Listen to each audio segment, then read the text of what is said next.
자, 여러분들 이 파노라마는 계속 이렇게 반복되는 겁니다.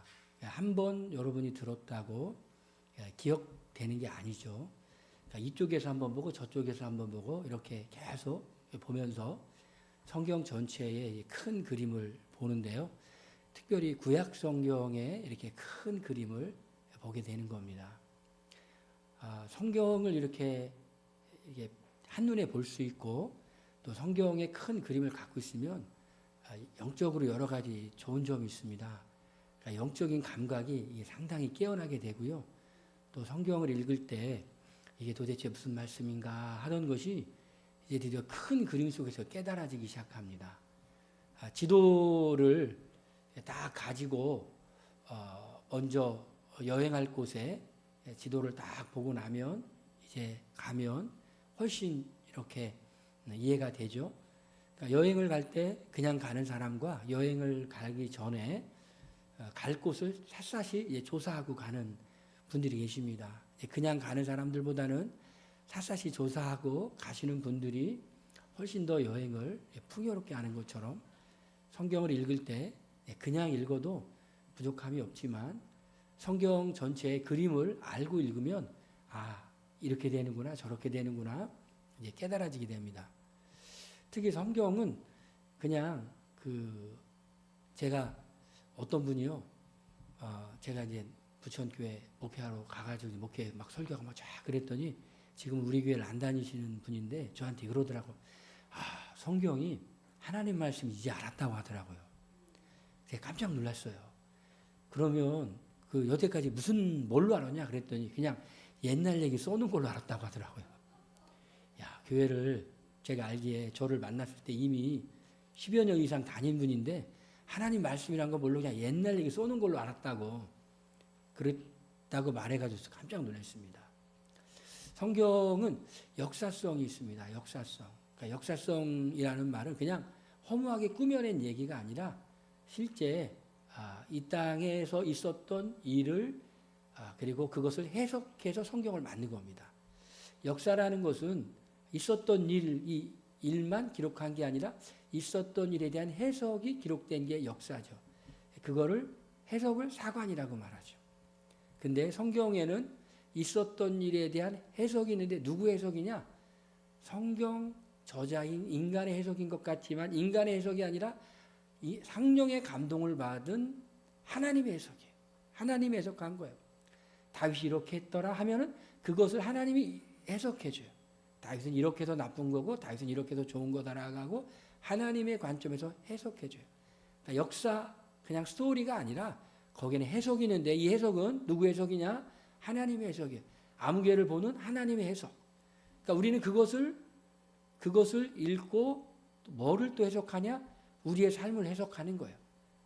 다윗의 삶을 이렇게 하나님이 잘했다고 하고 때로는 잘못했다고 하는 거 보니까 그것에 비추어 내 삶을 보니까 내 삶을 이 잘못했다고 하시는구나. 내 삶을 잘했다고 하는구나. 성경을 우리가 처음에는 읽지만 더 깊이 읽으면 성경이 우리의 인생을 읽게 되는 거죠. 그래서 우리는 성경을 이렇게 읽는 거예요. 또 어떤 분들은 성경을 읽는데 그냥 무슨 공부하듯이 막 이렇게 하는 분들이 계세요. 그런 것도 좋은데 이제 그렇게 하면서 은혜를 받으면 좋지만 그렇게 하는 것으로 끝나지 은혜를 못 받는 분들이 계세요. 근데 성경 파노라마를 읽고 성령의 감동으로 성경을 보면 성경이 어떤 내용인지 알 뿐만 아니라 그 내용을 해석하게 되고 그 해석한 내용을 내 삶 속에 이렇게 적용해서 살게 되는 겁니다.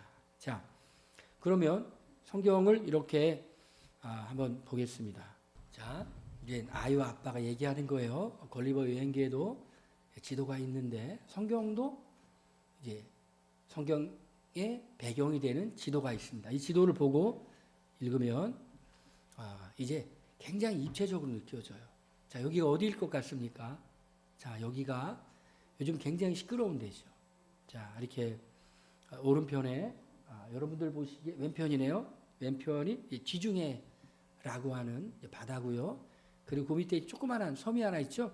그 섬이 바나바의 고향인 구브로라고 하는 곳입니다. 여기가 구브로라는 곳이고요. 그리고 여기가 이제 흑해. 요즘 러시아하고 우크라이나 전쟁하는데 흑해고요.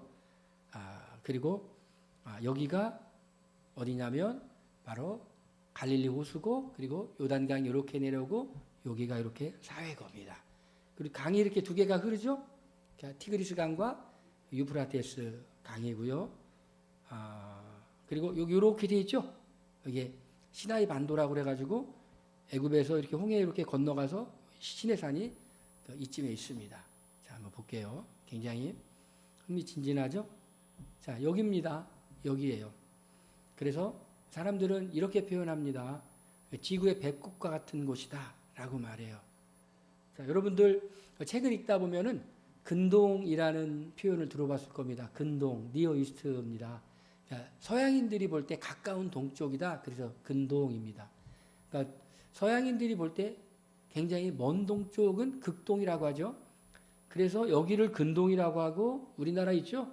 우리나라, 중국, 일본 여기를 뭐라고 말하냐면 파이스트, 극동, 멀리 떨어져 있는 동쪽이다. 그러니까 유럽에서 볼 때 여기는 가까운 동쪽, 근동. 그리고 여기 멀리 떨어져 있다, 극동이라고 하고, 그리고 동쪽에 남쪽이다. 그래가지고 이쪽을 동남아시아다라고, 중앙아시아 이렇게 말하고, 그리고 이쪽은 아시아 동쪽의 중간이다. 그래서 미들아시아, 중동 이렇게 표현합니다. 자, 여기입니다. 여기가 이제 지중해거든요. 지중해라는 말은 땅 가운데 있는 바다다. 그래서 지중합니다. 성경에 보면은 구약성경에 대해라고 표현합니다. 대해가 지중해입니다. 성경에 이제 요쪽 근처에 이렇게 살고 있는 근동, 중동에 살고 있는 사람들은요, 물이 굉장히 귀합니다. 여러분들 중동에 속해 있는 국가의 국기를 보면은 녹색이 많이 있어요. 왜 그러냐면 그들은 이렇게 나무, 잔디 이런 색들을 굉장히 이상적으로 생각해요. 그래서 중동 사람들이 생각하는 천국은 물이 있고 그리고 나무가 많고 그런 곳을 천국으로 생각을 해요. 중동 사람들이 한국에 와가지고 깜짝 놀라는 게 이렇게 너무나 푸르고 한강에 이렇게 물이 많고 이런 걸 보고 굉장히 놀란다고 그러죠. 푸르름. 자, 여기가 바로 우리 성경의 무대가 여기 지구의 배꼽과 같은 곳, 아프리카와 유럽과 아시아가 교체하는 이 지점, 아주 절묘하게 교체하고 있죠.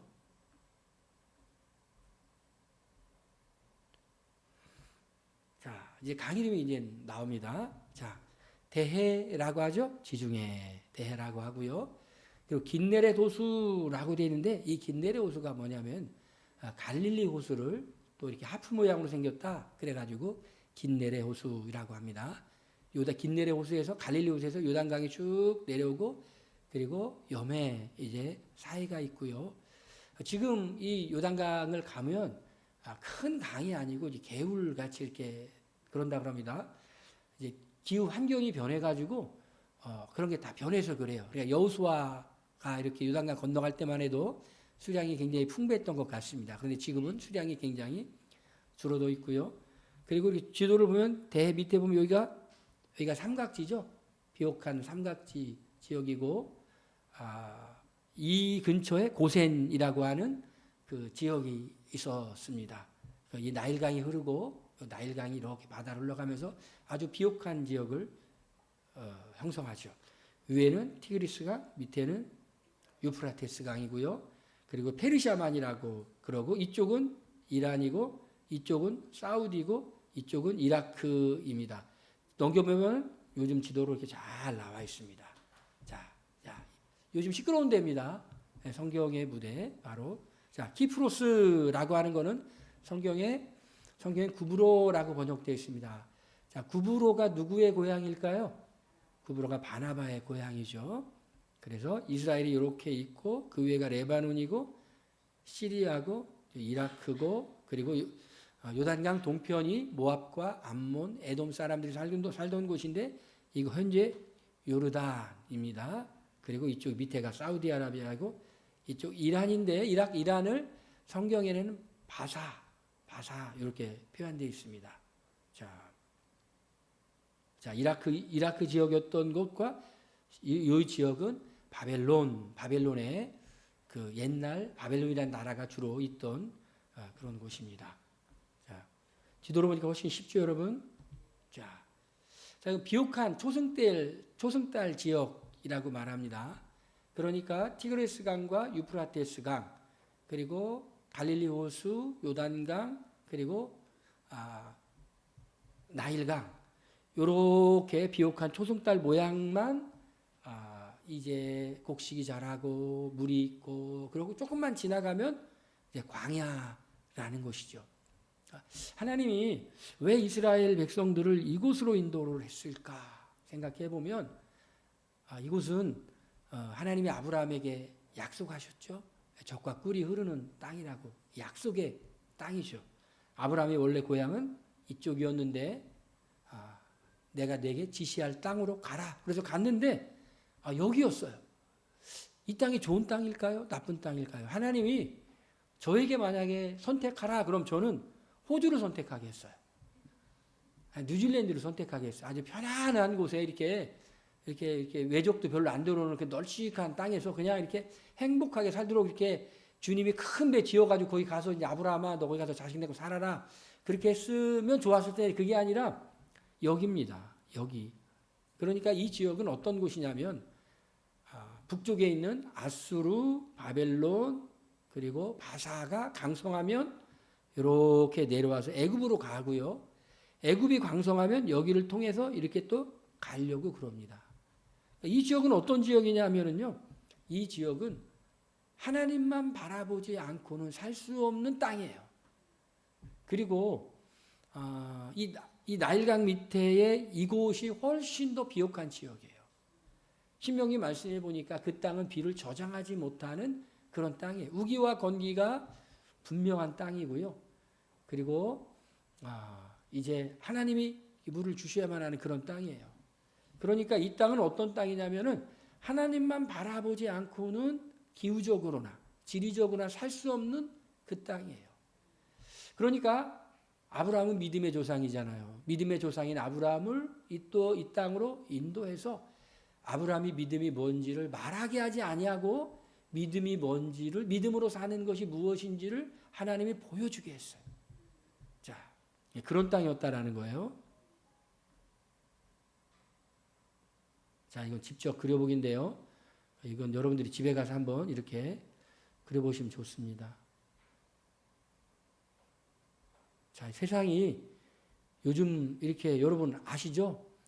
AI가 발달하고 AI가 연결된 로봇가 막 휴머노이드 로봇가 발달해가지고 조금 얼마 있으면요. 여러분하고 똑같이 생긴 로봇들 하나씩 데리고 다닐 거예요.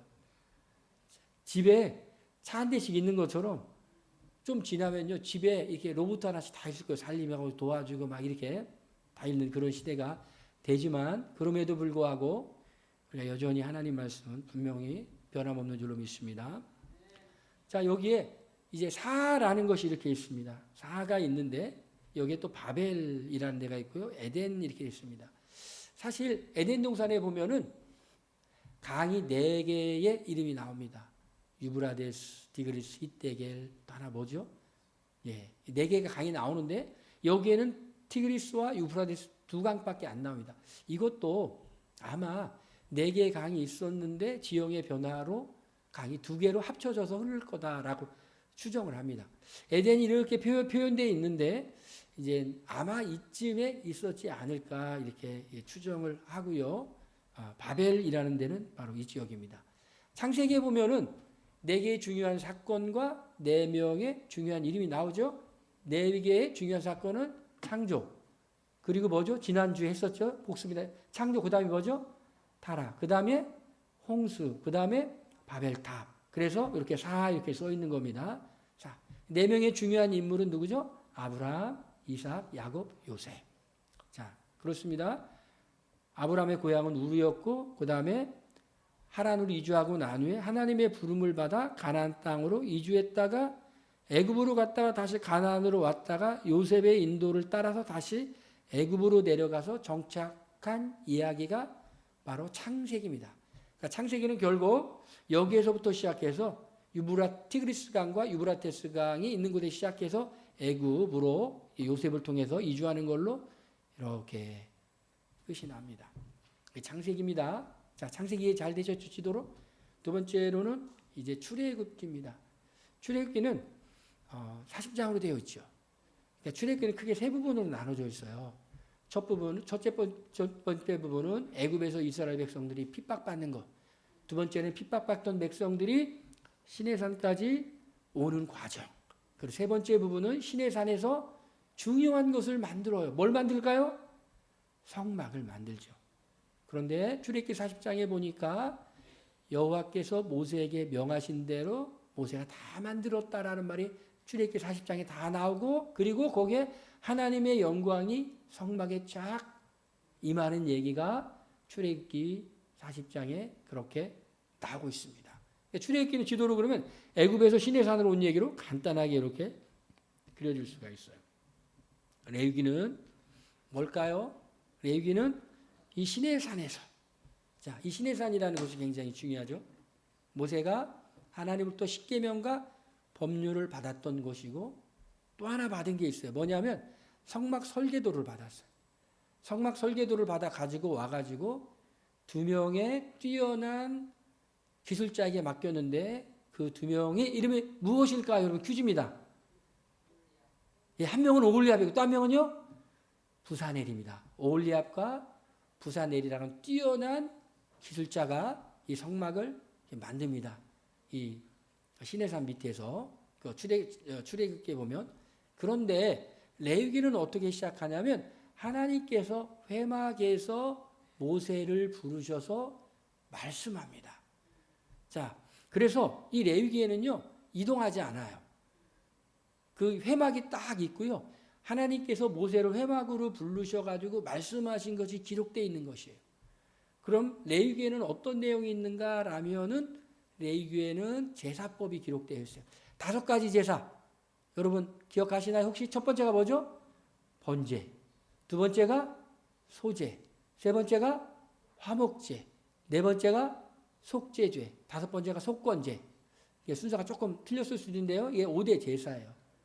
자, 그러면 자, 이 출애굽기에서 이렇게 하면 얘기가 너무 길어지는데 요거 얘기는 할게요. 출애굽기에서 굉장히 중요한 게 있어요. 창세기에서 굉장히 중요한 거, 출애굽기에서 굉장히 중요한 게 있어요. 창세기에서 굉장히 중요한 것은 하나님이 아브라함과 언약을 맺었다라는 것이에요. 언약을 맺어. 창세기 15장에서 언약을 맺고 창세기 17장에서 언약을 맺으셔요. 언약을 맺는데 어떤 언약을 맺냐면 하나님이 인간적인 관점으로는 전혀 불가능할 것을 아브라함에게 해주겠다라고 말씀하시는데 2가지를 말씀하세요. 하나는 가나안 땅을 주겠다는 것이고, 두 번째로는 후손을 주겠다라는 것이에요. 후손을 주겠다. 근데 놀라운 것은 뭐냐면 아브라함이 그것을 믿으니 하나님께서 아브라함을 의로 여기셨다라는 것이에요. 의로 여기셨다. 자, 로마서의 4장에 아브라함 얘기가 나오죠. 아브라함이 하나님을 믿으니 의로 여겼다. 그런데 창세기 17장에 아브라함이 할례를 맺었다는 얘기가 나와요. 근데 이 할례를 받기 전에 이미 아브라함은 의롭다함을 여김을 받았어요. 유대인들은 2가지 자랑을 했어요. 하나는 본인들이 하나님과 언약을 맺은 백성이라는 걸 자랑했고요. 율법을 맡았다라는 것을 자랑했어요. 자, 할례는 창세기 17장. 자, 율법을 이제 출애굽기 20장부터 시작해서 쭉 받기 시작하는데 모세를 중재자로 해서 받는 거예요. 모세가 하나님부터 받았던 말씀을 쭉 전합니다. 자, 하나님으로부터 받은 율법과 계명이 이런 건데 너희들 하나님 나라의 백성이 되겠냐? 제사장 나라가 될 건데 하겠냐? 그랬더니 이스라엘 백성들이 그렇게 하겠다라고 말을 해요. 그래서 출애굽기 24장에 보니까 제단을 쌓고 소를 잡고 피를 내서 반은 제단에 뿌리고 반은 어디에 뿌려요? 백성들에게 뿌려요. 자, 무슨 의미일까요? 언약을 맺는 거예요. 계약을, 인간과 인간이 맺는 걸 계약이라고 하죠. 인간과 하나님이 맺는 걸 언약이라고 말해요. 이 언약을 맺음으로 이스라엘 백성들은 하나님의 백성이 되는 거예요. 하나님이 우리만 잘 믿으면 하나님이 책임져 주겠다라고 하는 거예요. 그런데 조건이 있어요. 하나님의 법을 지켜야 된다는 것이에요. 그런데 못 지키잖아요. 못 지켰을 때 죄를 사하는 법이 레위기에 기록되어 있어요. 자, 그래가지고 여기에 그것이 5대 제사, 그리고 거룩과 부정에 대한 이야기가 나오고, 또 레위기의 뒷부분은 어떤 얘기냐면 하나님의 백성이 거룩하게 살아야 될 것. 그래 레위기 19장에 보니까 내 이웃을 사랑하라 라는 말씀이 나옵니다. 내 이웃을 사랑하라. 자, 레위기의 시내산에서 이렇게 모세가 회막으로부터 하나님이 부르시고 했습니다. 그럼 민수기입니다. 창세기, 출애굽기, 레위기. 여러분 지도로 봤더니 쉽죠? 대답이 좀 시원찮습니다. 지도로 보니까 쉽죠? 예. 자, 이제 시내산에 있었어요. 민수기 10장쯤 되니까 이제 하나님이 이들을 이제 어떻게 하느냐면 약속의 땅으로 이제 올려보내죠. 그래서 이 이스라엘 백성들이 이제 행진을 하기 시작합니다. 행진을 해가지고 여기 갔던 건 여기 가데스 바나에 가서 12명의 정탐꾼을 보내고 정탐하게 했는데 2명의 정탐꾼은 가자라고 말을 하고 10명의 정탐꾼은 가지 말자라고 해서 광야를 방황하기 시작하죠. 빙빙빙빙 광야를 방황하다가 이제 마지막에 이르는 곳이 어디일까? 요단 동편 모압 평지에 이르게 됩니다. 자, 그런데 여기에 가데스 바나에서 이렇게 여기가 이렇게 산지예요. 산으로 삐쭉삐쭉 돼 있어요. 그러니까 너무 이 산지에 이 성들이 너무나 강력하니까 못 들어간 거예요. 그래서 결국은 불평에 빙빙빙 돌다가 이쪽으로 해서 요단강을 건너간 거예요. 그런데 이쪽에 있었던 성읍 이름이 뭐냐면 기럇 아르바라고 하는 성읍이 있었고 나중에 그 기럇 아르바가 헤브론으로 이름이 바뀌어요. 근데 기럇 아르바는 거인족들이 살고 있었어요. 거인족들이 살고 있었는데 이제 요단강 동편으로 해서 가나안 땅을 정복하고 난 후에 기럇 아르바 이름이 나중에 헤브론이라고 바뀐 그곳을 가서 이 산지를 내게 달라고 했던 사람이 누구일까요? 갈렙입니다. 갈렙이 정탐했을 때 그곳이 강력한 곳이라는 걸 알았지만 나중에 이렇게 요단강 서편에 있는 땅을 정복하고 난 후에 남쪽에 있는 기럇 아르바 나중에 헤브론이 된 그 땅을 달라고 그렇게 말합니다. 그리고는 이 갈렙이 가서 정복합니다. 자, 그런데 놀라운 게 있어요. 창세기 13장에 보니까 창세기 12장 13장을 보니까 아브라함이 애굽으로 갔다가 다시 베델과 아와이 사이에 제단을 쌓고 롯과 헤어집니다. 헤어지고 났을 때 하나님이 이렇게 말합니다. 너는 동서남북으로 다녀보라 라고 말합니다. 동서남북으로 다녀보라. 나중에 남쪽으로 간 게 마지막으로 간 곳이 헤브론입니다. 거기서 다시 제단을 쌓습니다. 그곳을 누가 가느냐? 갈렙이 갑니다. 그러니까 성경의 역사가 여러분들 그냥 단편적으로 보면 그게 그거구나 이렇게 생각하지만 다 의미가 있는 거예요. 다 의미가 있어요. 신명기는 뭐냐? 이제 민수기에는요 2번의 인구조사가 있었어요. 앞부분에 인구조사가 있고 두 번째 부분에 인구조사가 있었어요. 인구조사가 있었는데 첫 번째 인구조사는 애굽에서 나온 사람들. 두 번째 인구조사는 민수기에서 많은 죄를 지니까 다 죽고 20세 이하만 남고 이게 또 자녀 낳고 한 사람들의 인구조사가 있었어요. 그래서 여기에 마지막 모세가 비스가산에서 이제 그 요단강 서편을 바라보고 이렇게 죽기 전에 설교한 것이 신명기예요. 왜냐하면 이들은 시내산에서 하나님의 율법을 받았던 세대가 아니었어요. 아니었기 때문에 이들은 하나님의 말씀을 잘 몰랐어요. 그래서 모세가 다시 설교를 한 거예요. 다시 이 첫 번째 세대에게 했던 그 말씀을 다시 잘 삶 속에 풀어서 잘 설명을 한 것이 그것이 신명기였다. 모세는 이제 하나님의 영광을 나타내지 못한 고로 더 이상 들어가지 못하고 죽게 되는데 반석에서 물을 낸 것이 2번 있습니다. 하나는 출애굽께서 반석을 쳐서 물을 냈어요. 신광야. 예, 두 번째 민수기에는요, 신광야라고 우리가 번역이 되어 있는데, 진광야예요. 진광야인데, 반석을 첫 번째 출애굽기에는 치라고 그랬어요. 쳤어. 이거 헷갈리시면 안 돼요. 쳐서 물이 나왔어요. 두 번째 민수기에서는 반석을 명하라고 그랬는데 명하지 않고 쳤어요. 화가 나가지고. 물이 나오긴 나왔는데 네가 하나님의 영광을 나타내지 못한 거로 너는 못 들어간다. 라고 해서 못 들어가고 이렇게 요단강 서편을 바라보고 모세는 거기서 이제 죽었는데 퀴즈 하나 낼게요. 퀴즈 하나. 자, 모세가 여기서 죽었을 때 무척 서운했을 거다. 1번. 2번은 별로 안 서운했을 거다. 2번. 무척 서운했을 거다. 1번이고 무척 안 서운했을 거다. 이따가 2번이에요. 1번일까요? 2번일까요? 무척 서운했을 거다? 여러분, 가나안 땅 들어가는 게 좋았을까요? 바로 그냥 선약하고 천국 가는 게 좋았을까요? 예. 예.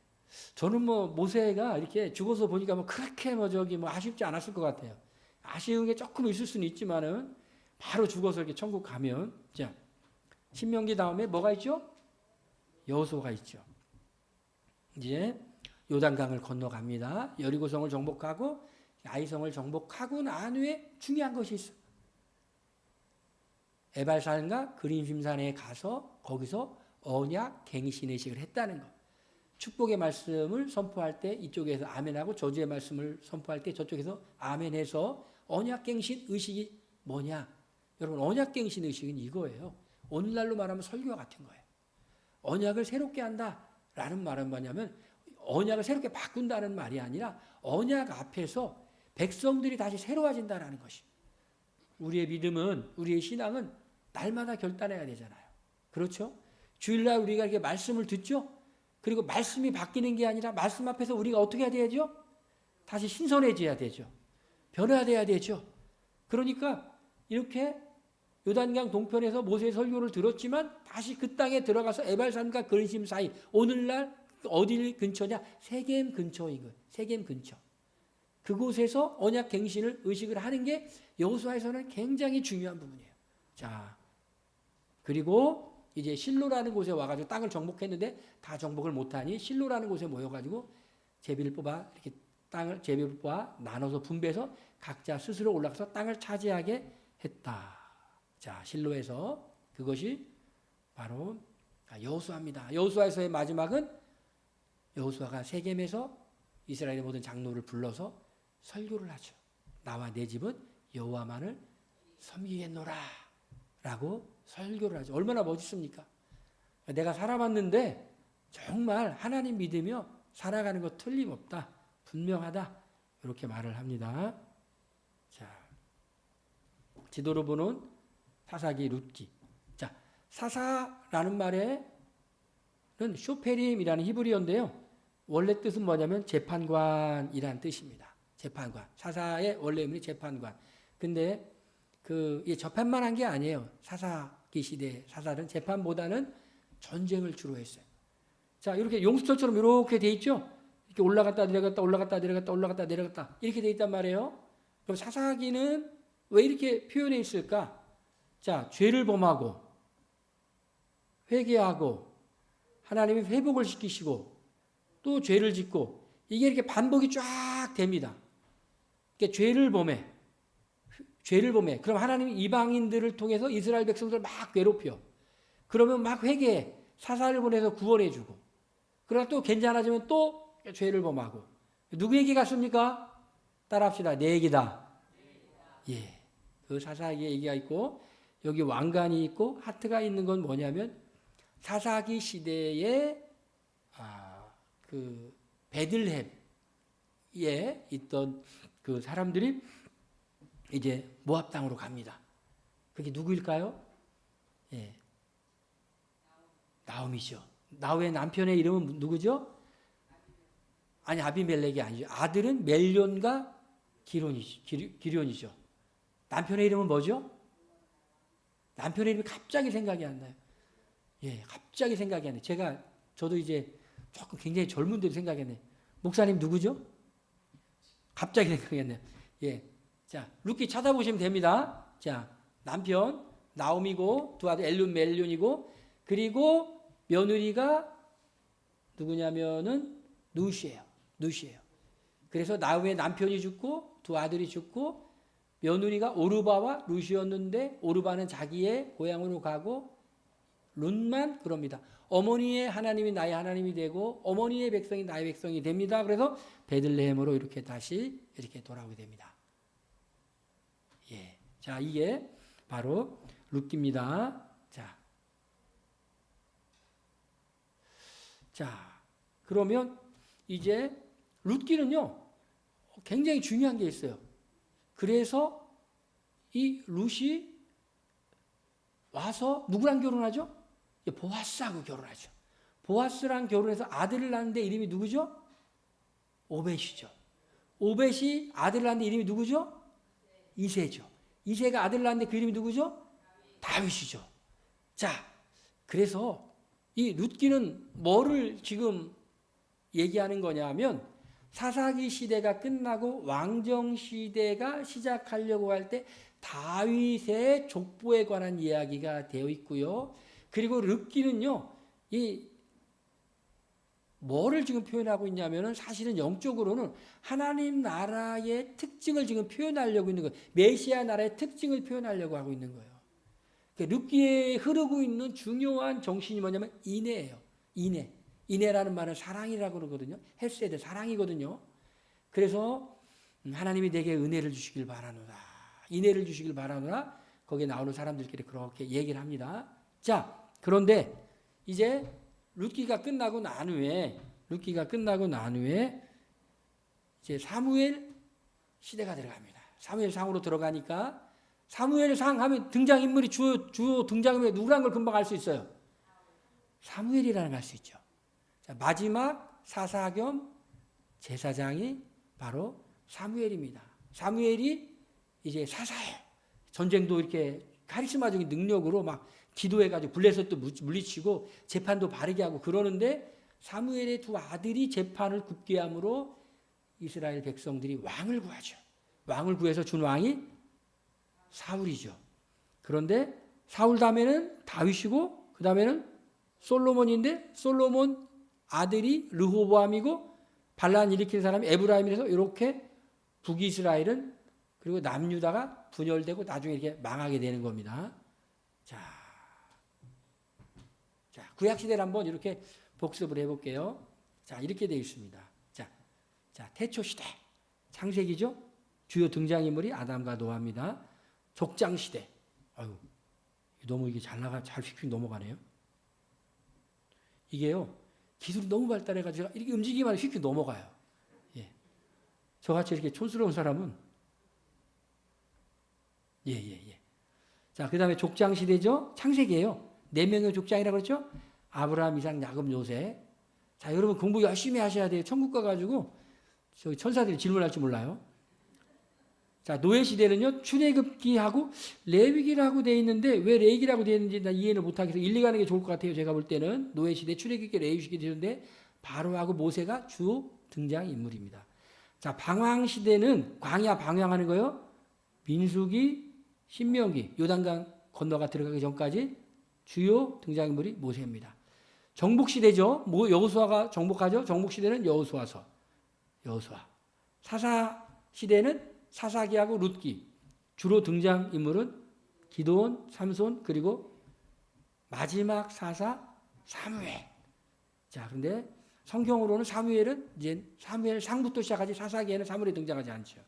왕국 시대에는 사무엘 상부터 역대하까지가 있는데 왕국 시대고요. 41명의 왕과 한 명의 여왕 남왕국의 이름이 아달랴라고 하는 여왕입니다. 이게 누구의 딸이었느냐면은 이세벨의 딸이었죠. 자, 그리고 자, 재건 시대 이렇게 되었습니다. 재건 시대. 포로로 끌려갔던 사람들이 바사왕 고레스가 이스라엘 백성들이 고향으로 돌아가라. 그래 돌아오죠. 그때 있었던 일을 기록한 게 에스라, 느헤미야, 에스더입니다. 이때 주로 등장했던 사람이 스룹바벨, 에스라, 느헤미야, 에스더입니다. 자, 그럼 스룹바벨은 뭐한 사람일까요? 퀴즈입니다. 성전을 건축한 사람입니다. 에스라는 뭐 했던 사람이에요? 영적 부흥운동을 일으킨 사람이에요. 느헤미야는 뭘 했던 사람이에요? 성벽을 건축했던 사람이에요. 에스더는 뭐 했던 사람일까요? 에스더는 바사에서 유대인들이 몰살 위기에서 이제 그들을 생명을 구했던 황후였죠. 자, 이렇게 됩니다. 자, 여러분 어떻습니까? 자, 이제 이렇게 그림으로 쫙 보니까 여태까지 3번 동안 강의 들었던 게 그림으로 보니까 그림이 확 옵니까? 별로 안 오는 것 같아요. 제가 안 하는 게 나을 뻔했어요. 사모님이 하는 게 훨씬 나을 뻔했어요. 예. 자, 보세요. 이걸 보면은 여러분이 성경을 읽을 때 굉장히 좋습니다. 자, 통일 왕국 시대는 남유다와 북이스라엘이 분열되기 전이에요. 3명의 왕이 있어요. 사울, 다윗, 솔로몬 이렇게 왕이 있어요. 자, 이스라엘은 이때 여로보암을 중심으로 쭉 북이스라엘에서 아수르 포로로 갔고요. 남쪽은 해서 마지막에 망해서 바벨론으로 포로로 끌려갔어요. 그러면 이런 이야기가 성경에 어디에 기록되어 있느냐? 사울 이야기는 사무엘상에 주로 기록되어 있어요. 사울 이야기는 사무엘상에 기록되어 있고 다윗 이야기도 이제 사무엘상과 사무엘하에 기록되어 있어요. 다윗 이야기. 사무엘하에 다윗 이야기가 기록되어 있는데 사무엘상에 나오는 다윗은 쫓겨다니는 다윗의 얘기고 사무엘하에 다윗은 왕이 되어서 나라를 잘 이끌어갈 때 다윗의 모습과 그리고 타락한 이후에 다윗의 모습이 사무엘하에 기록되어 있어요. 자, 그리고 솔로몬 이야기는 열왕기상에 이렇게 기록되어 있고요. 열왕기상과 열왕기하는 북이스라엘과 남유다의 분열 왕국에 대한 왕들에 대한 이야기가 쭉 기록되어 있어요. 이게 뭐냐면 열왕기상과 열왕기하예요. 그러면 열왕기상, 사무엘상, 사무엘하, 열왕기상, 열왕기하가 있죠. 그리고 그 다음에 역대상, 역대하가 있죠. 역대상과 역대하는 무엇냐면 남유다 왕국에 대한 이야기만 기록되어 있지 북이스라엘 이야기는 기록되어 있지 않아요. 그러면 역대상과 역대하는 뭐냐면은 이 남유대 왕국의 열왕기상과 하에 기록되어 있던 남유대 왕국에 있었던 것에 대한 주석과 같은 거예요. 주석과 같은 그런 얘기가 역대상하에 이렇게 기록되어 남유대 왕국에 대한 이야기만 기록되어 있어요. 자, 그럼 연대를 이렇게 보면은요 어떻게 됐냐면 참 어떻게 이렇게 우리 애우기 쉬우라고 이렇게 딱 40년씩 통치했어요. 뭐 하기 쉬우라고요? 그러니까 성경에는 40이 자주 나옵니다. 광야를 방향할 때 며칠? 예, 40년. 예수님이 금식 며칠 하셨다고요? 40일. 사울이 몇 년 통치했다고요? 40년. 다윗 40년. 솔로몬 40년. 120년의 통일왕국 시대를 이렇게 했고요. 그리고 분열돼가지고 이렇게 208년 동안 344년 동안 이렇게 존속했습니다. 요 이제 그 연도는요, 학자들에 따라서 약간씩 차이가 있을 수가 있어요. 그건 여러분들이 이해하시기를 바랍니다. 약간씩 뭐 1년 차이도 나고 이렇게 계산법에 따라서 차이가 날 수가 있습니다. 자, 사무엘상 누가 기름을 부음을 받죠? 사울이 왕으로 이렇게 기름을 부음을 받죠. 그리고 한 명도 기름을 부음을 받아요. 누굴까요? 다윗도 기름을 부음 받지만 다윗은 왕이 되지는 못하고 사무엘 하에서 다윗은 이제 왕이 됩니다. 자, 기름 부음 받은 얘기가 있어요. 자, 다윗이 왕으로서 통치하던 게 사무엘 하의 이야기다라는 거예요.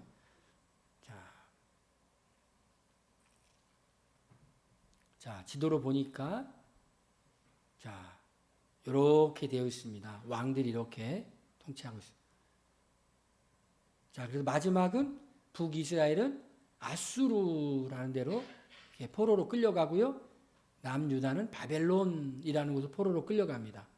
끌려가요. 자, 이 지도를 보면은 이제 여러분들이 자, 다윗 얘기예요. 역대 상하가 다윗 얘기. 다윗과 다윗의 후손들의 이야기입니다. 남유대. 자, 역대 상하도 요 얘기가 나옵니다. 자, 그리고 이제 에스라, 느헤미야, 에스더는 포로로 끌려갔던 곳에서 다시 예루살렘으로 귀환하는 얘기가 나오고요. 자, 이거를 여러분들이 이해하면 이제 됩니다. 자, 제가 이제 강의를 할 때는 이거 딱 하면 시켜보는데, 자, 누가 한번 이거 이제 해볼 수 있는 분 계세요? 자, 여태까지 제가 설명했던 것이 하나의 지도로 딱 나와 있어요. 자, 이 지도를 알면 여러분들이 이제 구약 성경은 대충 이해할 수 있는 거예요. 자, 여기서 시작하는 겁니다. 여기서 시작해. 사라고 했죠? 이게 뭐, 사가 뭐를 뜻한다고요? 네 가지 사건이라고 그랬죠? 쭉 이렇게 와가지고 애굽으로 가죠? 그렇죠? 그렇게 해서 창세기가 끝나요. 요셉 때문에 애굽으로 가는 거 끝나요. 출애굽기가 뭐예요? 애굽을 탈출해가지고 시내산에 오는 거예요. 이게 출애굽기. 레위기는 뭡니까? 시내산 밑에서 모세가 회막으로 들어가서 하나님의 말씀을 받아서 그걸 적었어요. 그게 레위기예요. 무슨 얘기? 제사법. 이스라엘 백성들이 거룩하게 사는 법. 그리고는 이제 민수기는 방황이죠. 이렇게 해서 가나안 땅으로 이렇게 북쪽으로 들어가야 되는데 못 들어가니까 빙빙빙빙 돌아서 이렇게 해서 1, 2, 5절. 여기가 어디에? 모압 평지. 이게 신명기예요. 모압 평지에서 모세가 설교를 하죠. 설교 끝나고 난 후에 모세는 죽고 비스가냐산에 죽고 그리고 요단강을 건너가지고 여리고 아이성 정복하고 언약 갱신 의식하고 그리고 실로에 모여가지고 땅을 나누고 그리고 난 다음에 사사기 시대가 되는데 사사기 시대는 죄와 회개와 죄와 회개와 죄와 회개 반복하다가 여기서 사무엘상과 사무엘하 열왕기상 열왕기하를 보니까 사울, 다윗, 솔로몬 통일왕국 시대 그리고 르호보암을 시작했던 남유다의 왕국들 여로보암부터 시작했던 북이스라엘의 왕들 쭉 가다가 아수르를 포로로 끌려가고 여기는 바벨론으로 끌려갑니다. 끌려갔다가 고레스 왕이 칙령을 내려서 돌아가라 해서 에스라, 느헤미야, 스룹바벨 이런 사람들이 다시 이렇게 쭉 이렇게 예루살렘으로 오는 게 에스라서와 느헤미야 이야기입니다. 이게 줄거리입니다. 이게 줄거리. 해보실 수 있으시겠어요? 자, 이해가 되십니까? 우리 안경 쓴 우리 저 집사님 옆에 있는 눈 하얀 옷 입은 우리 학생 할 수 있어요? 할 수 있어요? 할 것 같아. 예. 가서 집에 가서 아빠한테 설명 잘 해주세요. 자, 여러분 다 이해되셨죠? 되셨습니까? 이제 설명할 수 있으시겠어요? 자, 설명하셔야지 이제 끝나요. 집에 가야지. 누가 대표라서 설명하셔야 되는데 입장이 곤란할 것 같아서 제가 여기까지 아주 맞추도록 하겠습니다. 잠깐 기도하고 마치겠습니다.